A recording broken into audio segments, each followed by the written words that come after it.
Should I stay or should I go? Here are the relationship factors people ponder when deciding whether to break up.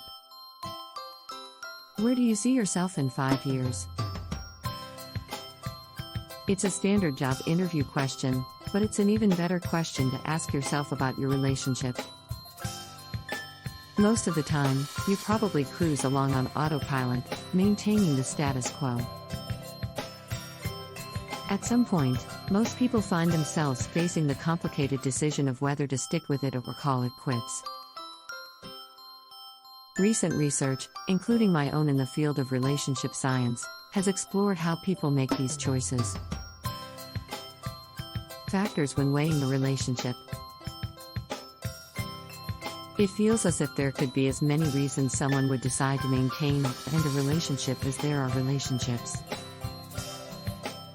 Out of all the specific circumstances, 50 common themes emerged.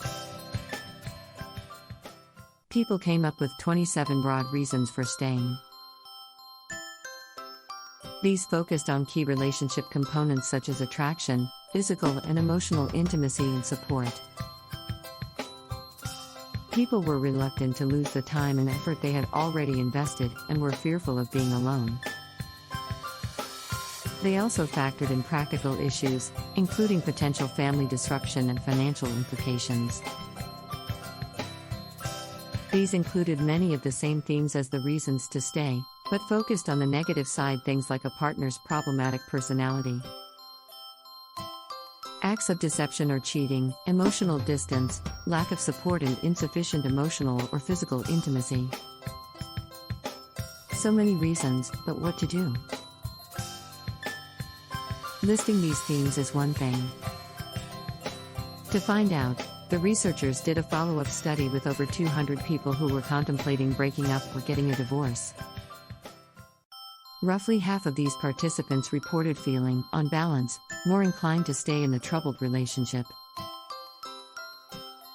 Participants were motivated to stay with their partner at the same time they were motivated to end things.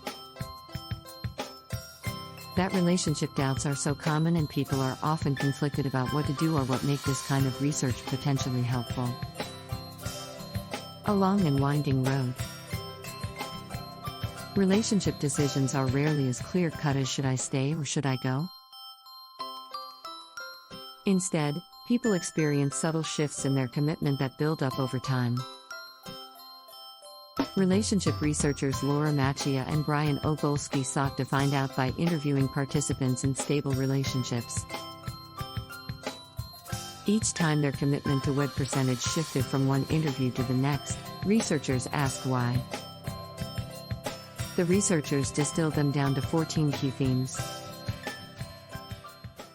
The most influential reasons were positive and negative characterizations of the partner and relationship. As you'd expect, positive statements related more to increased commitment, while negative statements were associated with declines. Interestingly, this kind of life change could either increase or decrease an individual's commitment to the relationship.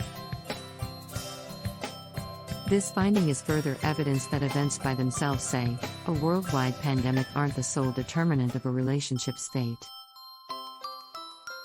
As much as other factors made people feel more or less likely to consider marriage, involvement with another dating partner was the one true relationship killer. In the other direction, the study also identified one factor that increased commitment and pushed relationships closer toward marriage: positive disclosure.